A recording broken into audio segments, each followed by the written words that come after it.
Bonjour à tous, nous sommes le vendredi 23 janvier 2026 et notre cher ami, notre frère Alex Kreiner est avec nous. Bon retour parmi nous, Alex. Merci de m'avoir invité, Nima. C'est toujours un plaisir d'être avec vous et j'adresse mes salutations chaleureuses à tout le monde.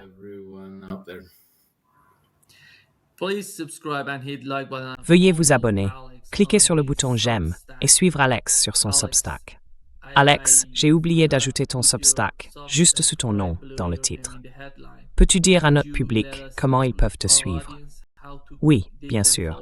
J'ai 2 Substacks. Yes, sure. I have 2 Substacks.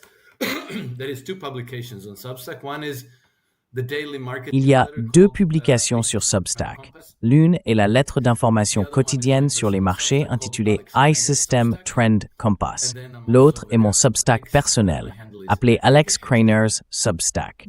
Et puis, je suis aussi très actif sur X. Mon identifiant est @NakedEdgy.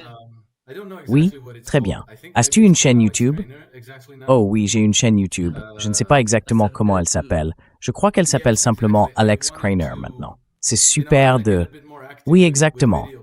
J'aimerais être un peu plus actif avec la vidéo, mais c'est tellement de travail que je vais devoir m'y mettre doucement. Oui.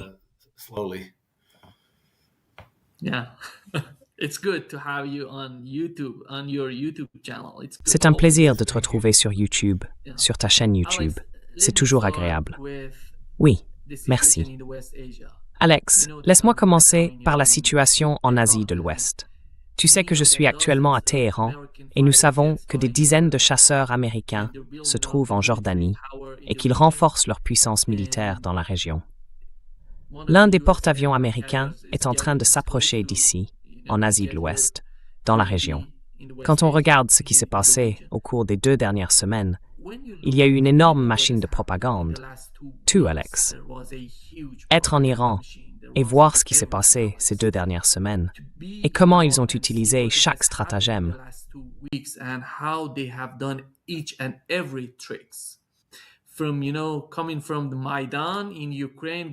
En venant, vous savez, du Maïdan en Ukraine, puis en Géorgie, les mêmes stratagèmes étaient utilisés ici en Iran pour déstabiliser tout le pays. Et tout ce chaos a commencé avec des manifestations en Iran à cause de la situation économique. Le gouvernement était en difficulté. La monnaie perdait de sa valeur. Le taux de change face au dollar s'effondrait. C'est pourquoi les gens ont décidé de sortir et de manifester pour tenter de communiquer avec le gouvernement au sujet des difficultés qu'ils rencontraient. Et voici ce que Scott Bessent a dit à propos du rôle des États-Unis dans ce qui s'est passé en Iran.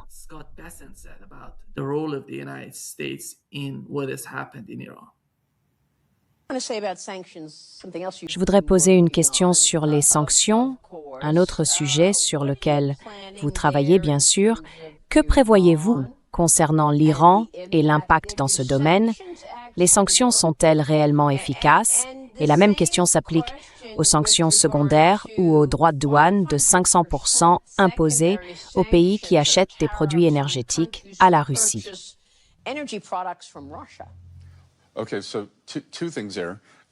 D'accord, donc 2 choses à ce sujet. Il y a des sanctions du Trésor. Et si vous regardez un discours que j'ai prononcé au Economic Club de New York en mars dernier, j'ai dit que je pensais que la monnaie iranienne était au bord de l'effondrement.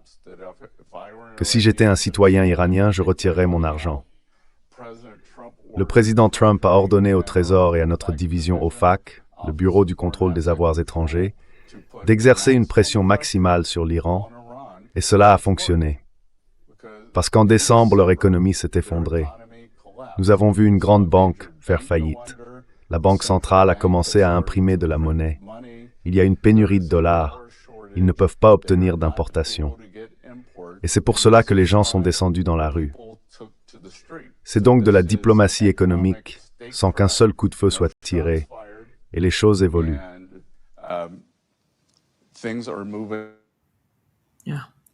Oui, Alex, comprends-tu ce qui se passe dans l'esprit de l'administration Trump en ce qui concerne l'Asie de l'Ouest et l'Iran? No, I don't. I think that there are Non, je ne pense pas. Je crois qu'il y a deux factions là-bas. L'une d'elles veut désespérément changer le régime en Iran, et cette faction, qu'elle en ait conscience ou non, est parfaitement alignée avec l'ordre mondial fondé sur des règles. Les gens de Davos, la City de Londres, Wall Street, et ainsi de suite. Il est très clair que leur impératif géopolitique est de dominer l'Eurasie, tout le continent eurasien. L'Iran est le point pivot de l'Asie occidentale.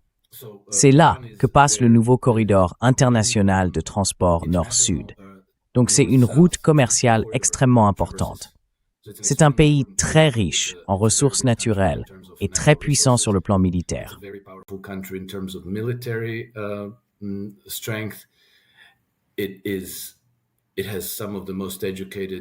Elle possède l'une des populations les plus instruites au monde. Elle fait partie des pays les plus performants en matière de production de talents, en ingénierie et en technique chaque année, et ainsi de suite. Donc pour les mondialistes, il s'agit de prendre le contrôle de l'Iran, car ce pays est trop important pour leur agenda. Et je pense que, pour beaucoup de gens au sein de l'administration américaine, c'est presque un réflexe. Vous savez, nous devons dominer le Moyen-Orient. Et donc, les mollahs doivent partir. Ils ne se posent pas plus de questions? Ils pensent simplement que c'est une bonne chose. Parce que les mollahs sont réactionnaires et que vous savez, liberté et démocratie et blablabla, les droits de l'homme, n'est-ce pas?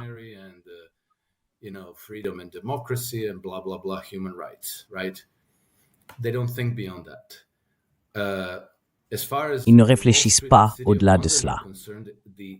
En ce qui concerne Wall Street et la City de Londres, la motivation est évidente.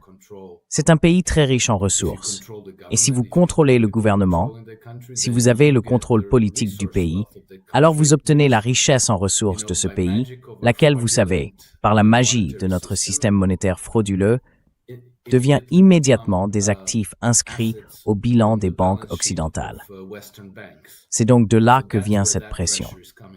Ensuite, il y a Israël, qui fait partie de cette équation, car Israël a été créé par l'Empire britannique, précisément pour cette raison, afin qu'ils puissent avoir une tête de pont dans la région qu'ils peuvent utiliser pour maintenir toute la région sous contrôle.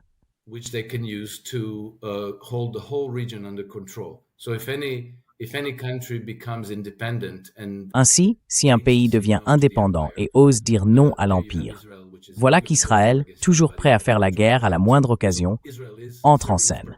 Israël remplit donc son rôle. Pendant ce temps, d'une manière ou d'une autre, aux États-Unis, on a fait d'Israël une vache sacrée qu'il est interdit de remettre en question, soutenue par une sorte de philosophie et d'interprétation biblique, par un attachement sentimental profond à la patrie du peuple juif. Et ainsi de suite. Toute une aura a donc été créée autour d'Israël, comme s'il s'agissait d'un sujet intouchable. Vous savez, quoi qu'Israël fasse, en bien ou en mal, nous devons le soutenir. Et il y a encore beaucoup de gens qui croient cela.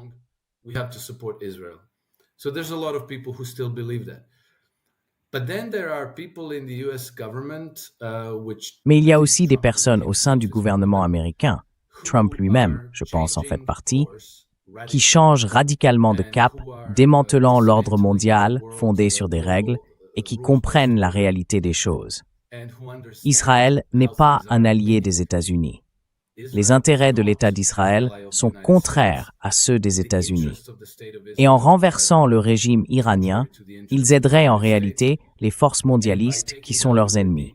Il existe donc des forces opposées au sein de l'administration américaine. Et c'est pourquoi il est toujours erroné de considérer Israël, les États-Unis ou tout autre pays comme un bloc monolithique, de dire les Américains font ceci ou les Américains font cela.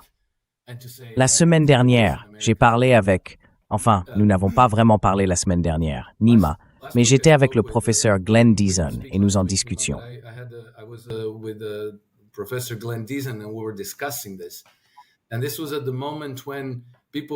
Et c'était au moment où les gens disaient « Oh, dans les 12 à 24 prochaines heures, c'est sûr à 100%, les États-Unis vont entrer en guerre. Ils vont essayer de changer le régime iranien. Ils vont bombarder l'Iran. » Et j'ai dit dans le podcast Atlantéen, il ne va pas bombarder l'Iran. Trump ne bombardera pas l'Iran. Ou si jamais il le fait, ce sera une autre fausse guerre d'une demi-heure, comme en juin dernier. Juste un raid aérien qui a littéralement duré moins d'une demi-heure. Et il s'est avéré que j'avais raison. Et maintenant, il faut reconnaître que ensuite, les gens disent « Oh oui, c'est parce que tu sais, Starlink est tombé en panne, les Iraniens ont trouvé comment abattre Starlink. » D'accord, très bien. Et puis tu sais, les Saoudiens n'ont pas autorisé les États-Unis à survoler leur territoire, et les Irakiens non plus. Et tu sais, il y a beaucoup de raisons qu'ils avancent, comme Trump a perdu son sang-froid.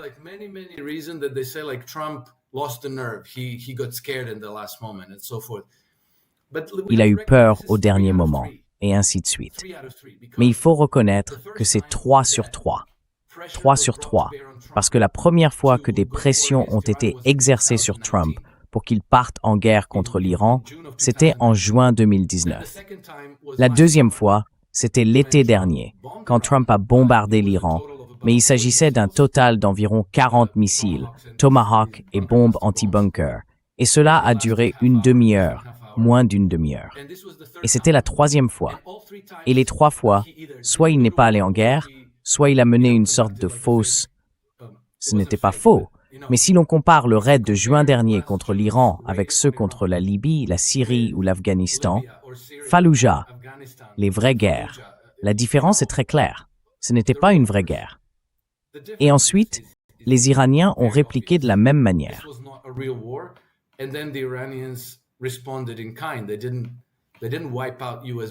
Ils n'ont pas anéanti les bases américaines à travers le Moyen-Orient. Ils en ont simplement frappé une, en l'annonçant à l'avance, sans faire de victimes. Trump les a remerciés, et ainsi de suite. Donc, je ne sais pas ce qui va se passer. Il est très évident que des pressions sont de nouveau exercées sur Trump pour qu'il parte en guerre contre l'Iran, pour y provoquer un changement de régime. Parce que l'ordre mondial dit, fondé sur des règles, est désespéré de faire dérayer les BRICS, de détruire le corridor de transport nord-sud, de prendre le contrôle du Moyen-Orient, de l'Asie occidentale. Et l'Iran est désormais un acteur majeur des BRICS, un membre important de l'Organisation de coopération de Shanghai. Il a conclu des traités globaux avec la Chine et avec la Russie. C'est donc un pilier essentiel de la sécurité régionale du continent eurasiatique.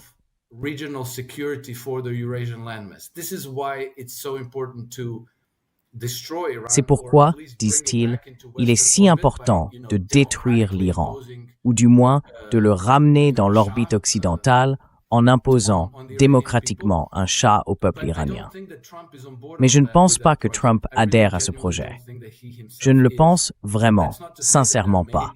Cela ne veut pas dire qu'il n'y a pas beaucoup de personnes au sein de la structure du gouvernement américain qui y adhèrent.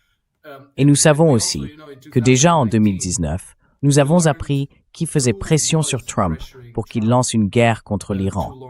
Et c'était l'ambassade britannique à Washington. Ce qui s'est passé, c'est qu'en juin 2019, les Iraniens ont abattu un drone américain dans le golfe Persique. Et soudain, tout le monde s'est mis à paniquer. Il faut riposter.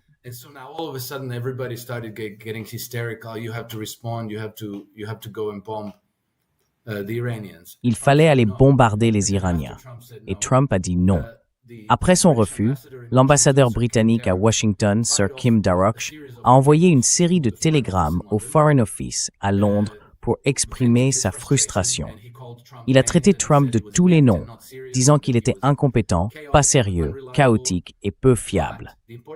Mais la partie importante de ces télégrammes, qui ont été divulgués par Anonymous, était que Kim Darroch affirmait que Trump pouvait être influencé et qu'il fallait, selon lui, l'entourer de soi-disant chuchoteurs de Trump et saturer l'espace pour qu'il finisse par accepter. D'accord, bombardons l'Iran. Et je pense que c'est exactement de cette manière qu'ils ont réussi à lui faire approuver l'assassinat de Qasem Soleimani.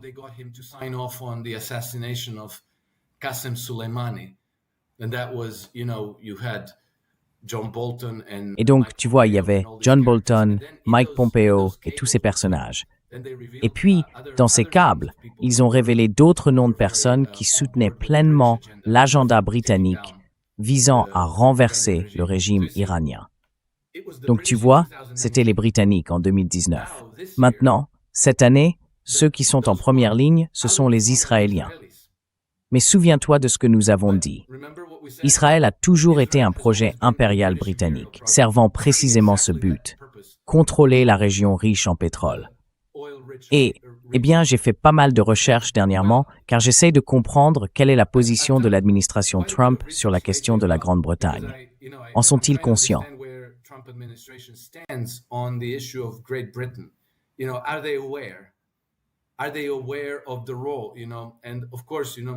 Sont-ils conscients du rôle? Bien sûr, je le soupçonne, car si moi je peux le comprendre, eux aussi le peuvent. Mais plus j'ai creusé la question, plus je me suis senti rassuré. Non seulement ils en sont conscients, mais on assiste en réalité à une sorte de guerre qui se prépare entre les États-Unis et la Grande-Bretagne. Et cette guerre ne concerne pas des bombardements. L'administration Trump exerce de plus en plus de pression sur les Britanniques, les repoussant hors des points chauds du monde, les Balkans, la Syrie et d'autres régions. Ils démantèlent leurs alliances, petit à petit, une par une. Et retenez bien mes mots, à un moment donné, il y aura une rupture, et je pense qu'elle portera sur le financement du terrorisme.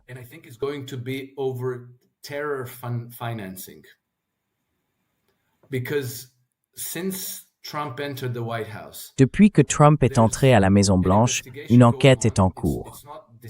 On n'en parle pas publiquement, mais les médias britanniques en ont écrit.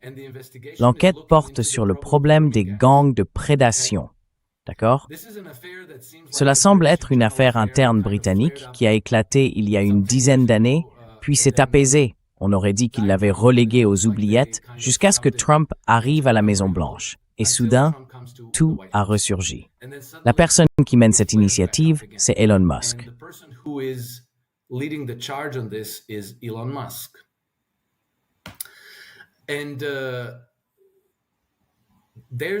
Et il existe un soupçon bien fondé selon lequel les activités de ces gangs de prédation au Royaume-Uni étaient liées au financement du terrorisme, qu'au moins une partie de l'argent qu'ils avaient réussi à détourner illégalement au Royaume-Uni, non seulement par le biais de ces opérations de prédation, mais aussi à travers diverses fraudes, comme la fraude à la TVA, la fraude à l'assurance, la création de fausses entreprises et le blanchiment d'argent, aurait fini par financer Oussama Ben Laden alors qu'il se trouvait déjà au Pakistan, à Abbottabad.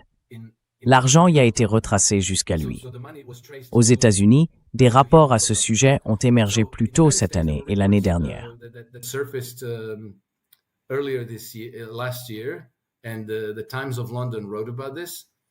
Le Times de Londres a écrit à ce sujet que l'administration américaine veut aller au fond des choses pour savoir si cela a été fait en collusion avec le gouvernement britannique ou s'il s'agissait simplement d'un oubli involontaire.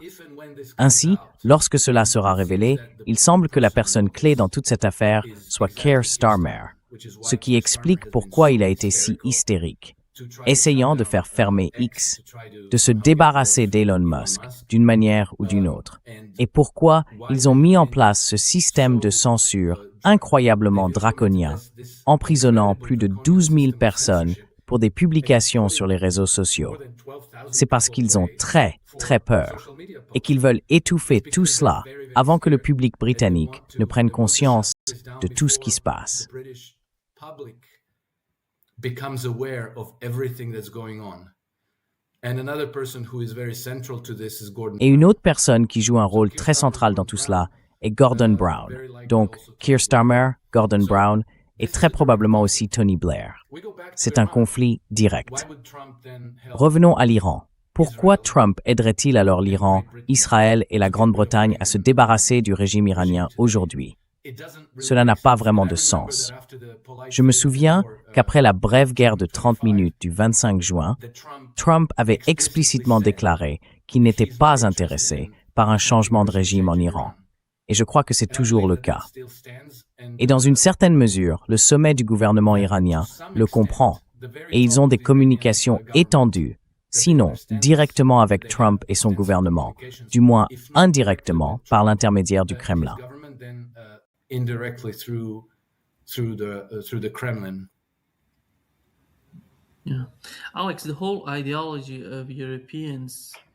Alex, toute l'idéologie des Européens, tu sais, c'est qu'ils sont tous pareils, on le sait bien. Et leur principal objectif, c'est de promouvoir ce genre d'idéologie. Mais même Macron, tu sais, son message privé a fuité, disant qu'ils sont tous impliqués dans le dossier iranien. Et il l'a dit à Donald Trump. Mais laissons de côté le cas du Groenland un instant. Penses-tu que ce que fait Donald Trump avec le Groenland constitue d'une certaine manière une menace pour leur idéologie mondialiste? Quelle est l'issue du mouvement ou de la politique des États-Unis au Groenland? D'un côté, on pourrait dire que les États-Unis s'approprient des terres qui ne leur appartiennent pas. Ils veulent devenir plus puissants, plus capables d'affronter la Chine et la Russie, peut-être tout l'Orient.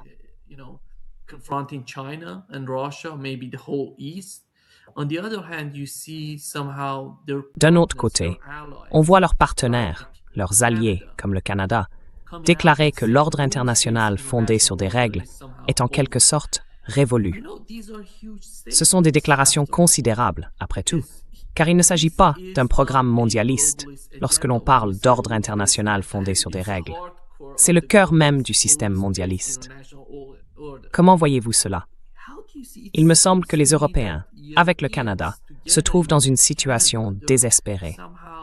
Ils ne savent pas comment gérer les États-Unis sous l'administration Trump d'un côté. De l'autre, ils souhaitent entretenir une meilleure relation, en quelque sorte un meilleur partenariat avec les États-Unis, ce qui, semble-t-il, n'intéresse pas Donald Trump.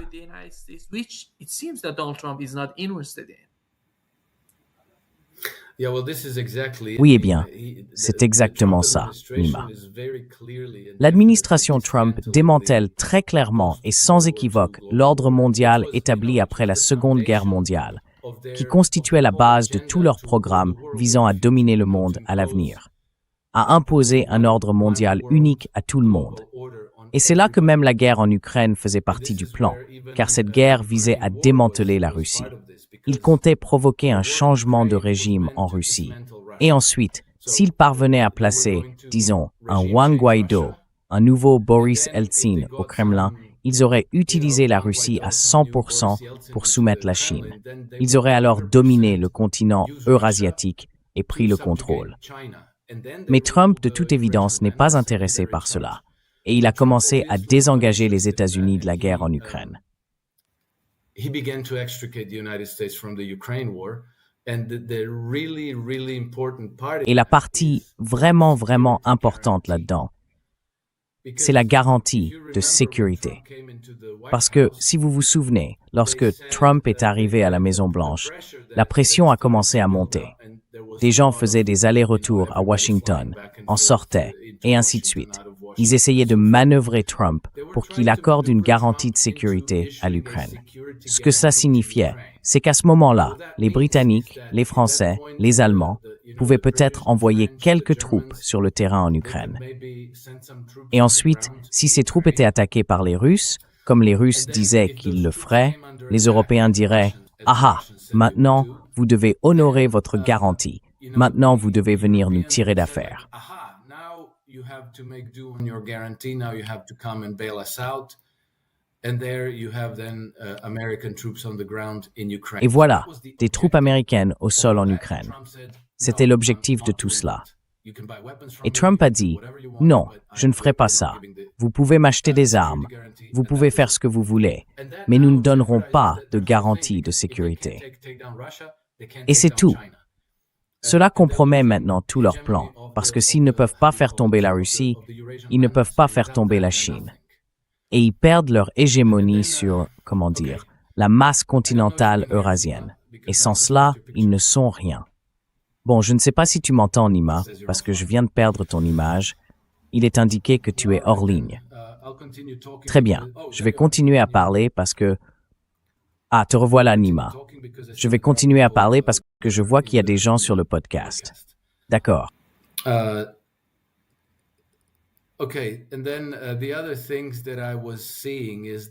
Et puis, l'autre chose que je voyais, c'est la manière dont les Russes... Désolé, j'ai continué à parler parce que tu avais été coupé, mais je vois que les gens sont toujours là. Donc, en gros, l'autre partie de l'histoire, c'est comment je vois les Russes et les Chinois s'y prendre. Quand Trump a enlevé Maduro du Venezuela, ils ont publié une condamnation symbolique, mais pas très forte ni passionnée. Et ils ne se sont pas distanciés de l'administration Trump. Au contraire, même maintenant, avec le forum de Davos, le forum du BEF, on peut voir qu'il existe clairement une sorte de partenariat entre l'administration Trump et le Kremlin.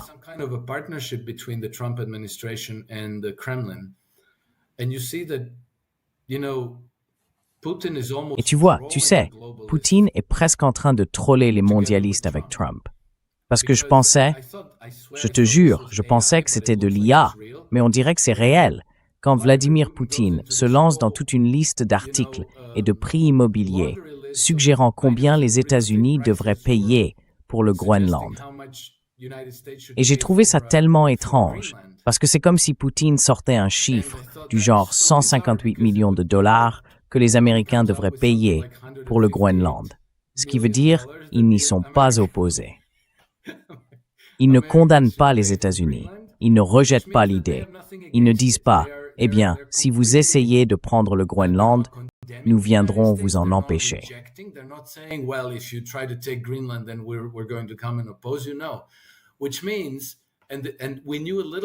Non.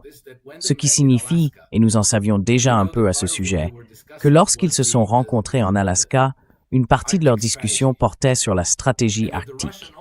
L'offre russe était « Développons ensemble l'Arctique, les États-Unis, la Russie et la Chine. » L'Arctique représente une autre voie commerciale alternative, ouverte toute l'année, moins coûteuse et plus rapide que le canal de Suez. Et le Suez, c'est là que se trouvent tous les points d'étranglement de l'Empire britannique. Leur contrôle du commerce mondial reposait entièrement sur la maîtrise de ces points stratégiques. Ainsi, si vous commerciez par le Suez entre le Pacifique et l'Europe, vous deviez passer par le détroit de Malacca, où ils pouvaient bloquer le commerce, le détroit d'Ormuz, Bab el-Mandeb, le canal de Suez, la mer Rouge, Gibraltar. Pour atteindre l'Europe, il fallait franchir tous ces points d'étranglement. Et s'ils les contrôlaient, ils contrôlaient le commerce mondial.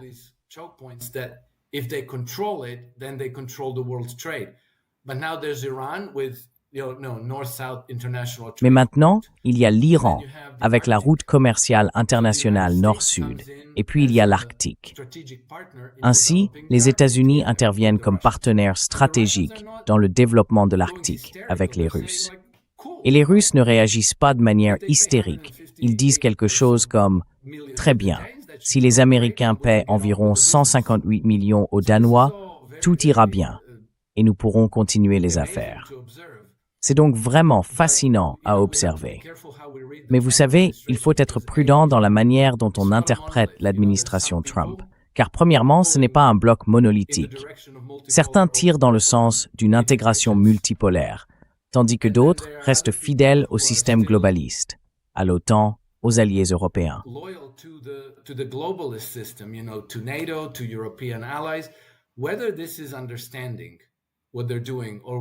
Que ce soit une question de comprendre ce qu'ils font ou simplement d'un conformisme de groupe enraciné qu'ils n'ont jamais remis en question, je n'en sais rien. Mais le danger, c'est que Trump pourrait ne plus être là l'année prochaine. Trump pourrait ne plus être là demain. Il dirige désormais le pays par décrets exécutifs. Si le Sénat et la Chambre des représentants ne sont pas impliqués, ne sont pas dans son camp, alors tout cela peut être très rapidement annulé par la prochaine administration s'ils perdent les élections dans 3 ans. Donc tout cela est très très fragile.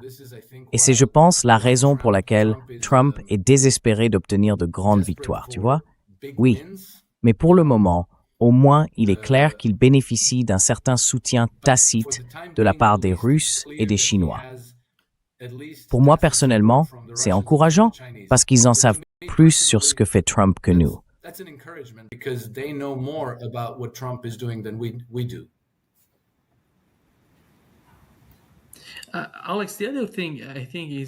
Alex, l'autre chose que je trouve également importante, ce sont les élections de mi-mandat aux États-Unis. Je ne vois pas, d'après le niveau de préparation ici en Iran, que tout soit prêt pour défendre l'Iran si quelque chose se produit. Même si Donald Trump attaque l'Iran, supposons, tu sais, que nous acceptions ce qui est écrit dans le Wall Street Journal, à savoir qu'ils se renforcent dans la région et qu'ils vont attaquer l'Iran. Cela ne profitera pas à Donald Trump lors des élections de mi-mandat. C'est extrêmement important pour lui et pour ce qu'il fait avec l'affaire du Groenland, avec les nouvelles initiatives et les nouvelles attitudes des États-Unis en Ukraine et dans leur politique en Europe.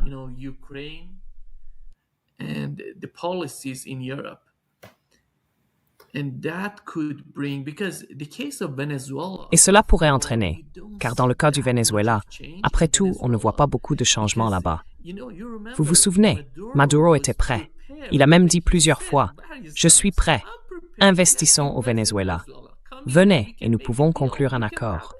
Vous pouvez tout avoir. » Puis rien ne s'est passé.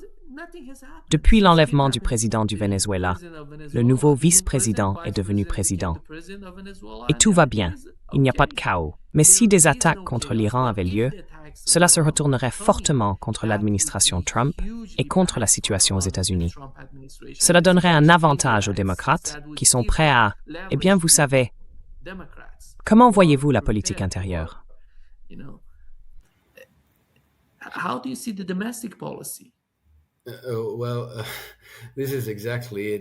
Eh bien, c'est exactement ça.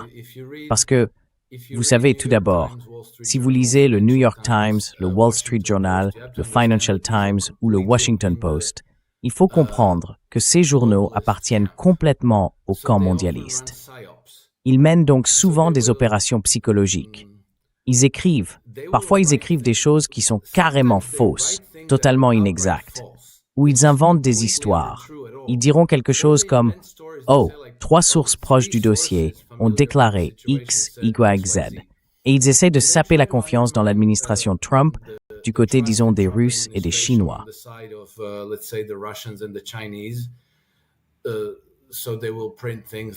Alors, ils publient des choses du genre « Oh oui, tu sais, Trump a essayé de tuer Vladimir Poutine », ce qui, j'en suis sûr, est complètement faux. Et évidemment, les Russes ne croient pas que ce soit vrai, mais ils diffusent quand même ces histoires. Ils veulent donner l'impression que Trump va certainement entrer en guerre contre l'Iran, ce que je continue de penser qu'il ne fera pas. Ou si jamais il le fait, ce sera encore une fausse guerre. Ils diront « D'accord, regardez, on ne peut pas retenir ces gens. Il faut qu'on largue quelques bombes. S'il vous plaît, on va les larguer ici, ici et ici. Évacuez tout le monde. Et ensuite, vous devrez riposter. S'il vous plaît, ne soyez pas trop dur avec nous. »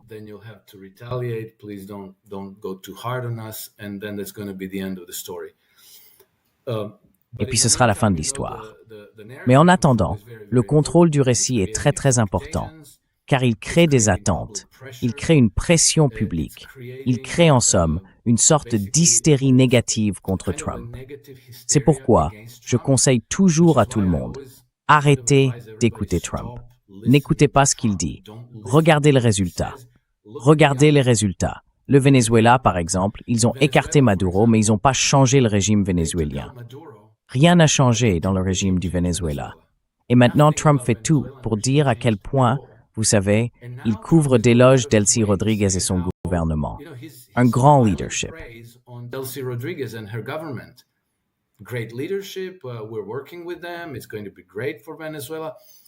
Nous travaillons avec eux. Ce sera formidable pour le Venezuela. Il ne dit pas « Oh non, il faut faire venir Maria Corina Machado.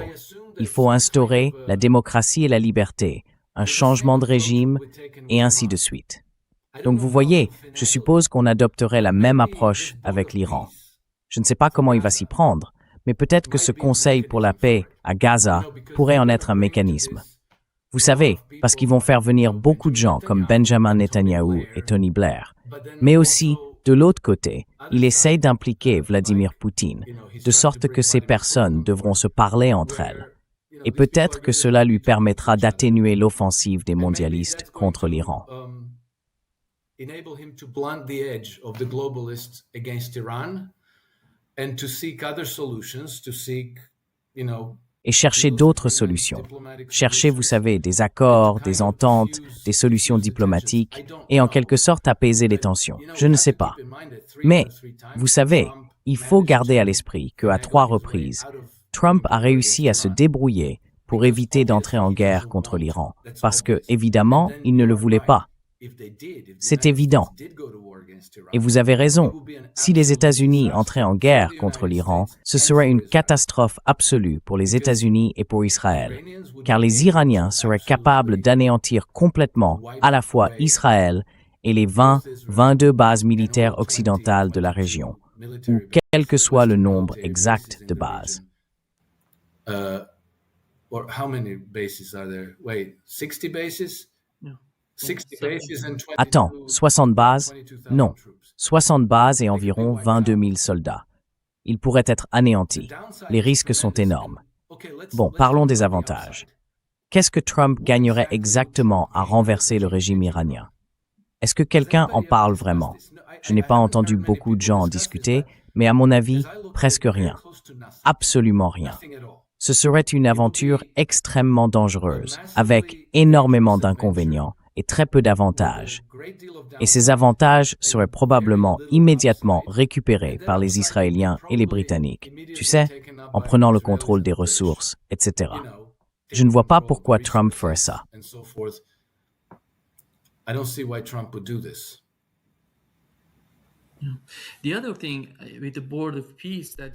L'autre aspect concernant le Conseil de la paix que tu as mentionné, c'est que ces États arabes, les États du Golfe Persique, ainsi que la Turquie, s'opposaient tous à toute attaque contre l'Iran. Et Trump le sait.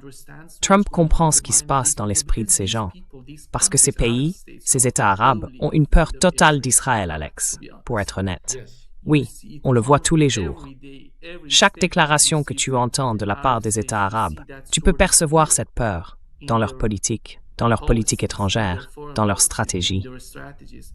Et nous avons la Turquie, qui d'une certaine manière soutient l'Iran et a annoncé, plus de 5 fois je crois, jusqu'à présent, qu'elle est totalement aux côtés de la nation iranienne, du gouvernement iranien, pour les soutenir. Et ce sont là des forces importantes au Moyen-Orient dont l'administration Trump devrait tenir compte.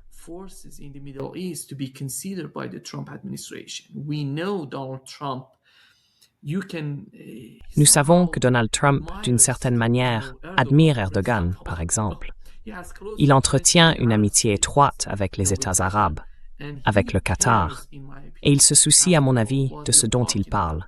Je ne sais pas ce qu'il essaie d'accomplir, ce qu'il cherche à faire avec le Conseil de la paix. Essaie-t-il de créer un nouveau bloc? Essaie-t-il d'une manière ou d'une autre de saper l'ONU? Essaie-t-il de créer une alternative à l'OCS? Parce que c'est une autre option, même si cela me semble pas très prometteur. Mais si c'est quelque chose d'interne à l'Asie de l'Ouest, cela aurait du sens pour moi, car on pourrait alors y inclure la Russie et d'autres dans ce genre de Conseil de la paix. J'ai simplement du mal à imaginer la Russie aller à l'encontre de l'OCS ou des BRICS pour rejoindre une nouvelle organisation, une nouvelle sorte de coalition ou de conseil.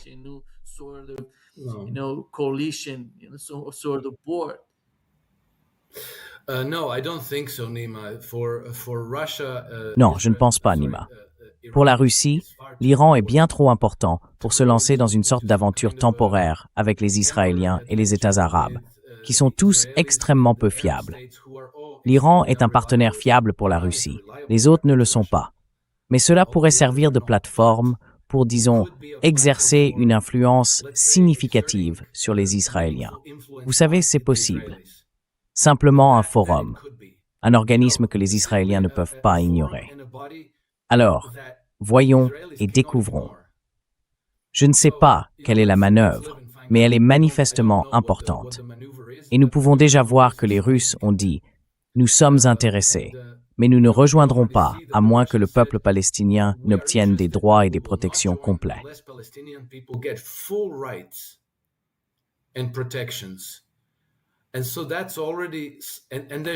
Et donc ça se produit déjà.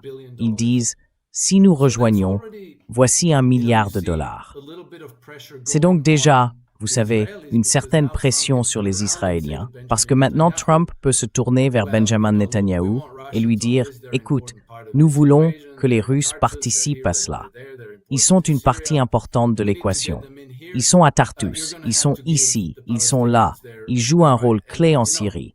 Nous devons les impliquer. Tu vas devoir accorder aux Palestiniens leurs droits. » Et Benjamin Netanyahou devra répondre d'une manière ou d'une autre. Et ensuite, vous savez, le résultat, c'est que sa coalition composée de ces fanatiques fous et génocidaires commence à se désagréger.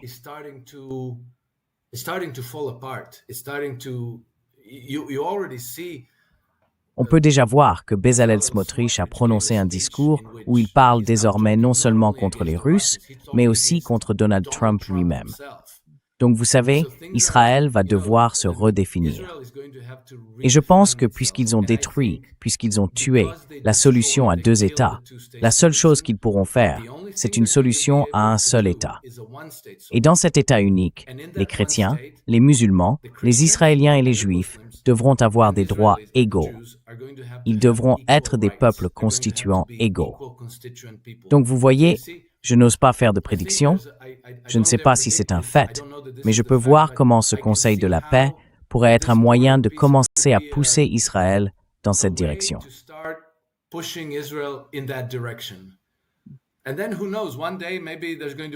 Et puis, qui sait, un jour, il y aura peut-être un référendum où les gens diront « Nous ne voulons plus appeler cet endroit Israël, nous voulons l'appeler Palestine. Organisons un référendum. Nous sommes bien plus nombreux que vous, donc à partir de maintenant, cela s'appelle la Palestine. » Quoi qu'il en soit, si une solution à un seul État commence à être imposée à Israël, ce que vous verrez, c'est qu'une partie de la société israélienne restera là. Des personnes au moins mentalement prêtes à faire la paix avec leurs voisins. Et le reste ira ailleurs.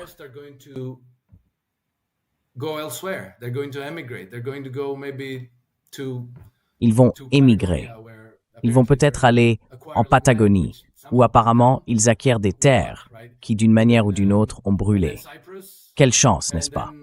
Et puis à Chypre, et ensuite en Ukraine. Il semblerait que des villages juifs y soient construits, avec, paraît-il, une police spéciale, et qu'ils soient interdits aux Ukrainiens ordinaires, aux chrétiens, et ainsi de suite. Cela pourrait donc être très transformateur pour la Palestine. Et si cela se produit, je ne peux que dire que c'est une bonne nouvelle. Mais c'est encore trop incertain pour savoir où tout cela mène. Disons simplement que si les Russes s'y joignent, si les Russes sont de la partie, alors nous devrions nous sentir découragés. Pardon, encouragés.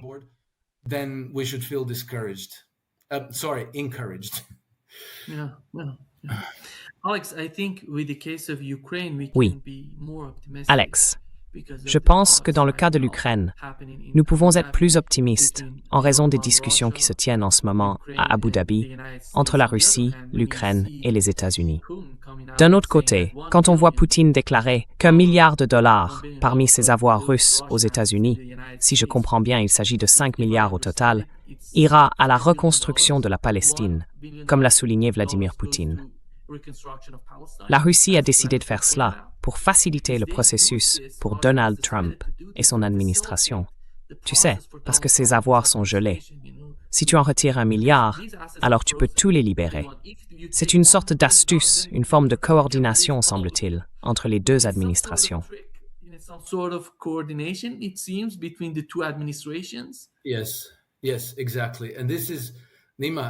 Oui, exactement. Et c'est ça, Nima. Je le répète depuis de nombreux podcasts, depuis l'Alaska, depuis août de l'année dernière, que les Russes et les Américains vont exercer une pression sur les puissances européennes pour qu'elles libèrent ces avoirs et que la majeure partie de cet argent ira aux États-Unis. Parce que tu sais, si les Russes aujourd'hui donnaient l'ordre à Euroclear ou à la Banque d'Angleterre ou à la Banque de France, veuillez transférer nos avoirs à la Réserve fédérale ou, je ne sais pas, au Fonds souverain américain, peu importe. Aujourd'hui, on leur répondrait « Non, vos avoirs sont gelés. Vous n'avez aucun pouvoir ici. » Mais si les Américains concluent un accord avec les Russes et disent « Nous allons reconstruire Gaza, nous allons reconstruire l'Ukraine », et les Russes vont participer. Alors c'est une autre histoire.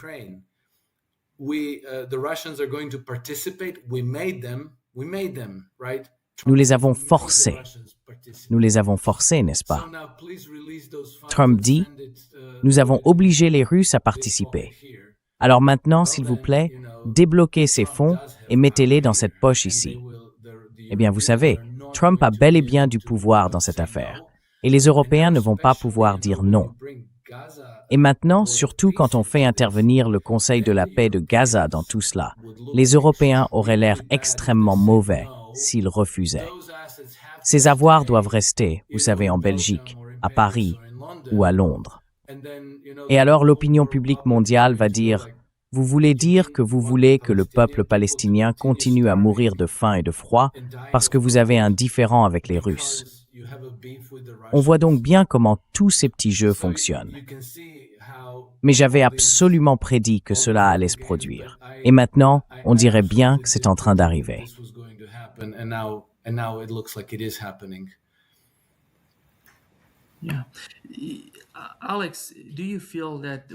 Oui. Alex, penses-tu que ce qui se passe en Europe, en tenant compte du cas du Groenland, et, tu sais, nous savons que les États-Unis, après tout, si l'on regarde la façon dont J.D. Vance parle du Groenland, on peut sentir que tôt ou tard, ils auront le Groenland, ou du moins une partie de celui-ci. Et qu'en est-il de la situation au sein de l'Union européenne, des pays européens? Penses-tu qu'ils soient capables de trouver une sorte d'accord? Parce qu'après tout, la situation globale de l'Europe, Alex, n'est pas optimiste, ni prometteuse. En la regardant aujourd'hui, l'Europe est totalement dépendante des États-Unis.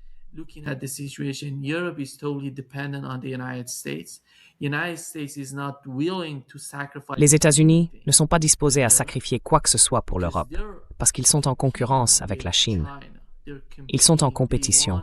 Ils veulent ramener, ils veulent faire leur devise, leur slogan, c'est rendre sa grandeur à l'Amérique. Et à mon avis, si J.D. Vance arrive au pouvoir après Donald Trump, il va poursuivre le même type de politique. C'est pourquoi l'Union européenne est si désespérée.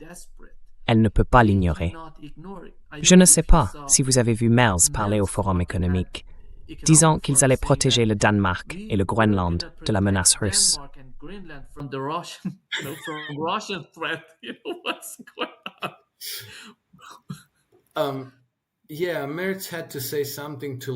Oui, Merz devait dire quelque chose pour paraître dur et important, tu vois, tout en restant du côté sûr.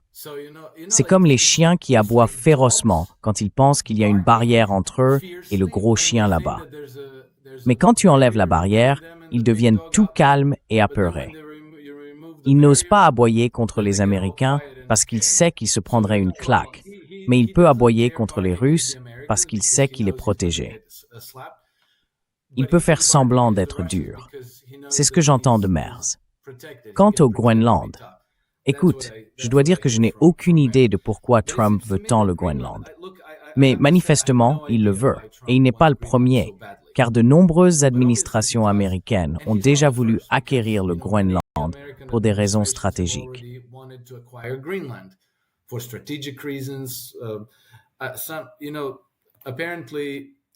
Tu sais, apparemment, cela a aussi à voir avec l'espace, avec les satellites, parce que là-haut, dans l'Arctique, la Terre ne bouge pas de la même manière, n'est-ce pas?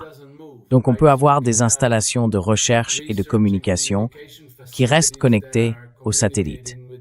Les satellites ne tournent pas autour, ils restent toujours connectés. Quand on est près de l'équateur, on se connecte, puis on est coupé, puis reconnecté, puis à nouveau coupé. C'est plus complexe. Bref, c'est l'une des raisons. Ensuite, apparemment, il y a les terres rares, mais peut-être que c'est faisable, peut-être que ça ne l'est pas. Et puis, il y a l'aspect stratégique, tu vois, affronter la Russie. Peut-être que ça, c'est le côté positif.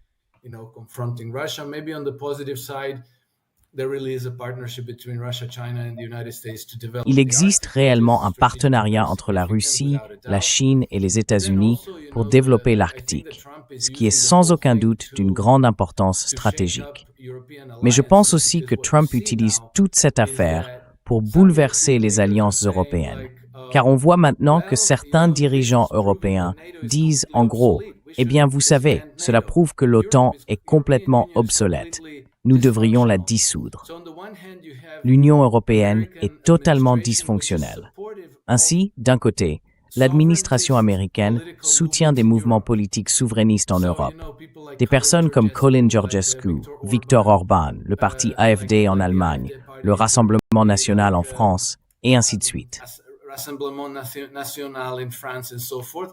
So the Trump administration is obviously supporting them. Ainsi, l'administration Trump les soutient évidemment, et elle se montre clairement très abrasive envers des personnes comme Merz, Macron, Starmer et la direction de l'UE, Ursula von der Leyen, Kaja Kallas et tous ses responsables.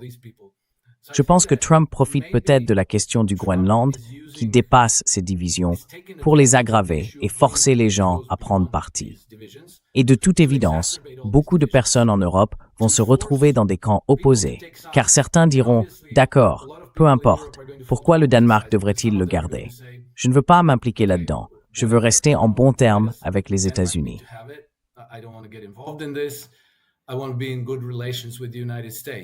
And then some other are like Mark Carney. Et puis d'autres, comme Mark Carney, vont jouer les durs. Vous savez, Mark Carney a pratiquement tenté de lancer un appel à la mobilisation pour que tout le monde se lève, que les pays européens, la Grande-Bretagne, le Canada et les pays de niveau intermédiaire s'unissent et tiennent tête à Trump, ce qui évidemment n'arrivera pas. Donc, encore une fois, le thème constant, c'est le démantèlement de l'ordre mondial d'après-guerre d'une manière imprévisible, extrêmement chaotique, et dont les victimes des frasques de Trump ne comprennent souvent même pas la portée. Parce qu'après qu'il a enlevé Maduro, j'ai dû passer au moins 10 heures à regarder des podcasts avec des gens comme John Bolton, Mike Pompeo et beaucoup de responsables britanniques. Vous savez, ces responsables travaillistes, blairistes, et ainsi de suite. Like the Blairite labor officials and so forth, they had no idea. They had no idea. They know they hate Trump. Ils n'en avaient aucune idée. They don't understand what Ils Trump n'en is avaient doing. aucune idée. Ils savent qu'ils détestent Trump, mais ils ne comprennent pas ce que Trump est en train de faire. It's very clear. Nous verrons donc ce qu'il en résultera. Post-World War II Mais encore une fois, il est très clair que l'ordre mondial d'après-guerre est tout simplement irréparable. Il est démantelé jour après jour. Et puis même, vous savez, quand on écoute les déclarations venant de Davos, on voit que les responsables américains font pratiquement tout pour déclarer « Nous ne sommes plus avec vous ». Nous adoptons une autre façon de penser. Nous ne voulons plus de cette délocalisation. Nous ne voulons plus du libre-échange. Il existe deux systèmes de gouvernance, le système britannique du libre-échange et le système américain hamiltonien d'économie nationale. Hamiltonian American system of national economy.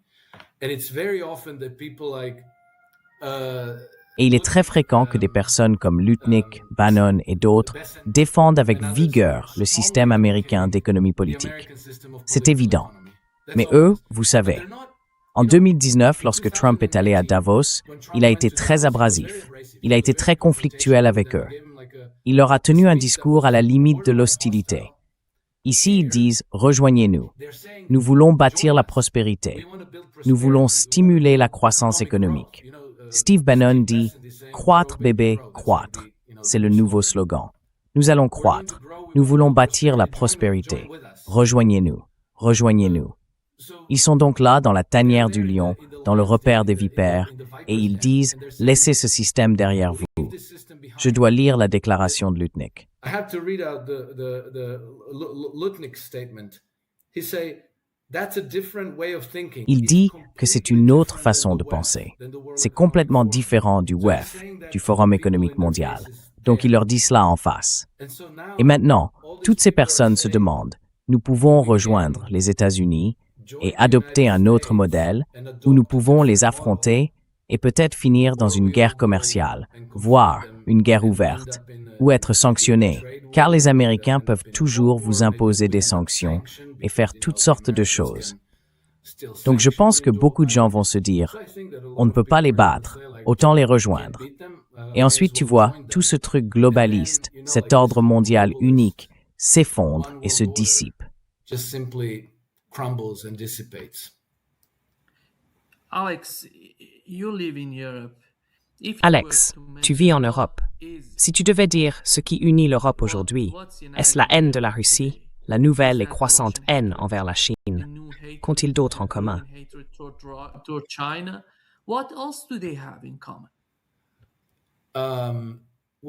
Hatred of Russia was Eh bien, la haine de la Russie a peut-être servi de ciment jusqu'à un certain point.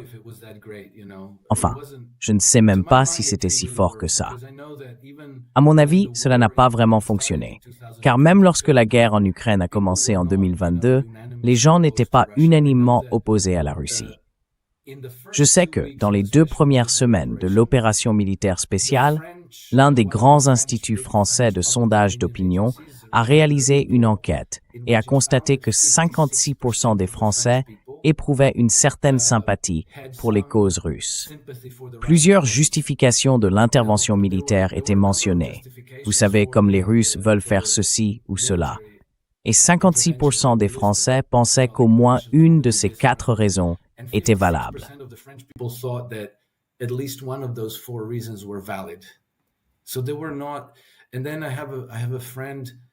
Donc, c'était pas le cas. Et puis, j'ai un ami qui travaille pour l'OTAN dans l'un des pays membres européens. L'OTAN a surveillé de très près l'état d'esprit du public en Europe.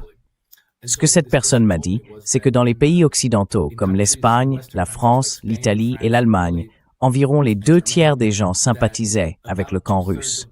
2/3, c'est-à-dire une majorité en faveur des Russes. Et puis, dans l'ancien bloc soviétique, vous savez, des endroits comme la Bulgarie, la Roumanie, la Hongrie, et ainsi de suite. C'était environ les 3/4, 3 personnes sur 4, qui sympathisaient avec la position russe. Bien sûr, les médias traditionnels ne laisseront jamais filtrer cela. The mainstream media will never allow this out.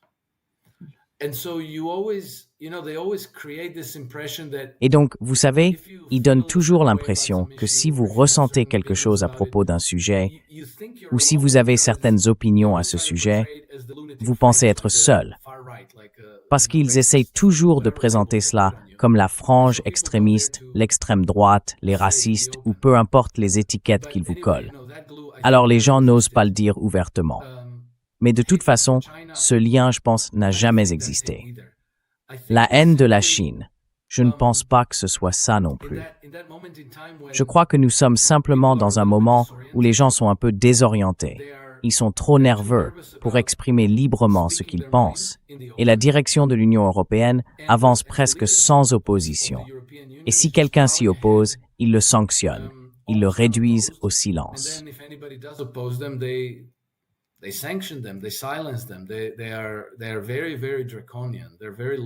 Ils sont très très draconiens. Ils agissent de manière totalement arbitraire dans leur façon de faire. Mais cela signifie que l'ensemble est désormais très fragile.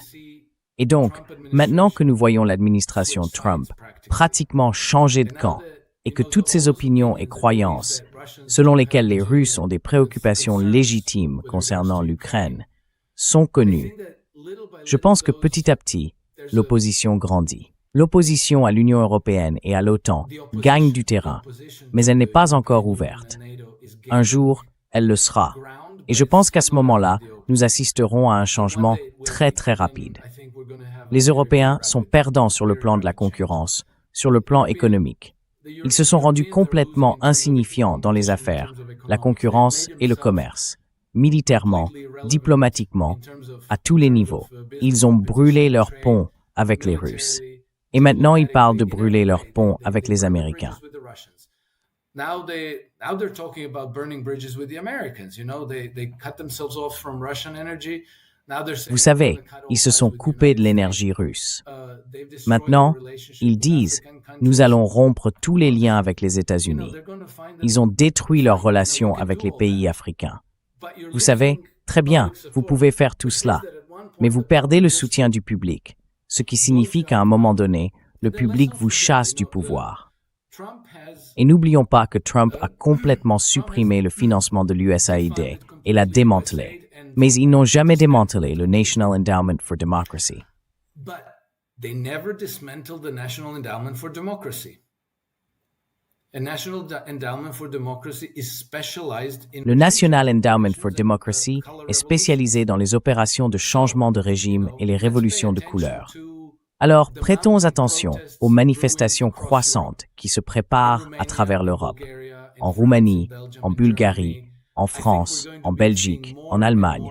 Je pense que nous allons en voir de plus en plus.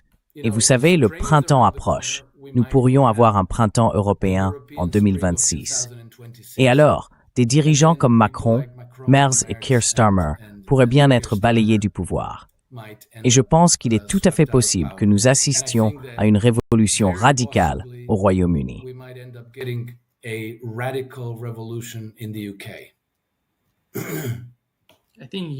Je pense que le Royaume passe. Royaume-Uni, vous savez, la City de Londres et le ciment. Et je pense que lorsque le peuple britannique comprendra cela, et il est en train de le comprendre, ce sera très très intéressant.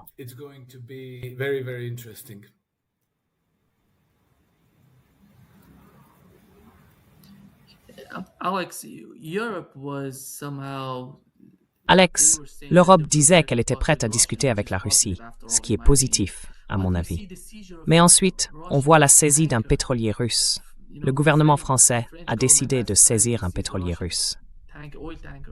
Ils n'ont toujours pas réussi à adopter une politique unique ou commune envers la Russie. On dirait que certains d'entre eux, comme Orban, sont totalement frustrés par l'Europe. On le voit dans la façon dont ils parlent avec Zelensky, comme s'ils disaient « Je ne me soucie plus de ce que tu dis, tu essaies de me convaincre, mais je me fiche de ce que tu racontes. »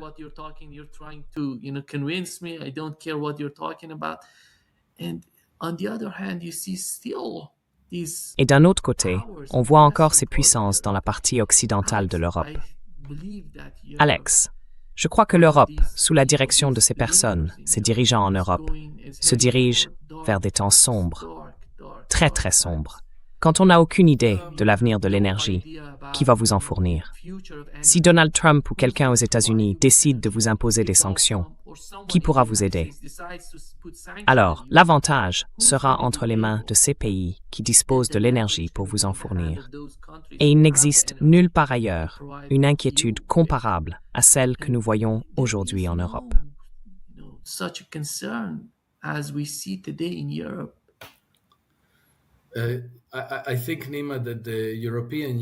Je pense, Nima, que l'Union européenne finira probablement comme l'Union soviétique. Du jour au lendemain, elle disparaîtra. Je crois donc que les dirigeants des différents pays européens doivent se préparer à une transition. Nous avons vu que l'administration Trump parle de s'engager avec les pays européens, non pas avec l'Union européenne, mais avec les pays eux-mêmes. Ils veulent entretenir de bonnes relations avec la France, l'Allemagne, la Pologne, la Hongrie et ainsi de suite, mais pas nécessairement avec l'Union européenne. Et nous avons ensuite vu la même chose de la part de Vladimir Poutine, qui a déclaré qu'ils étaient prêts à rétablir de bonnes relations avec les pays européens.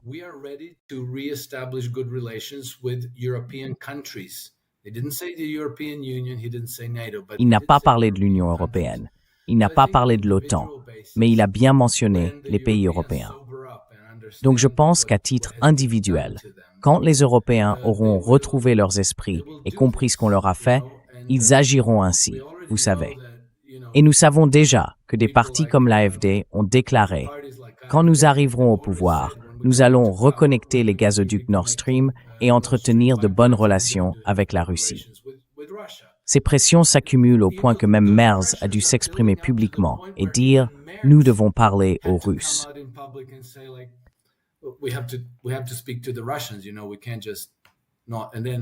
Vous savez, on ne peut pas simplement ne rien faire. Et puis, Emmanuel Macron a fait la même chose.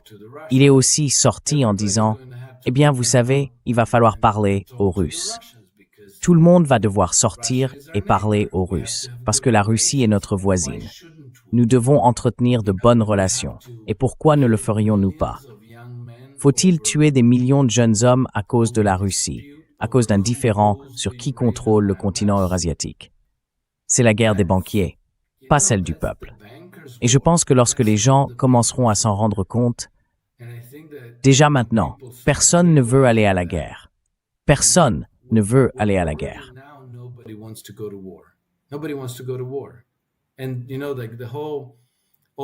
Et tu sais, tous les jeux, tous les manuels sur la façon de pousser les gens à faire la guerre contre un autre pays. Même si, tu vois, pour moi, qu'est-ce que ça peut bien me faire d'aller faire la guerre contre la Russie? Qu'est-ce que j'ai à y gagner? Le mieux que je puisse espérer en partant à la guerre, c'est de revenir vivant. Il n'y a aucun avantage. C'est tout. Alors pourquoi irais-je faire la guerre contre la Russie? Et je pense que chaque jeune homme, dans n'importe quel pays d'Europe, raisonne probablement de la même manière. Et maintenant, ils disent « Oh », les responsables britanniques disent « Vous allez devoir faire la guerre contre la Russie ». Et les généraux allemands disent « Vous allez devoir sacrifier vos enfants pour aller faire la guerre contre la Russie ». Les gens se disent « Vous êtes fous, vous êtes stupides, hors de question ».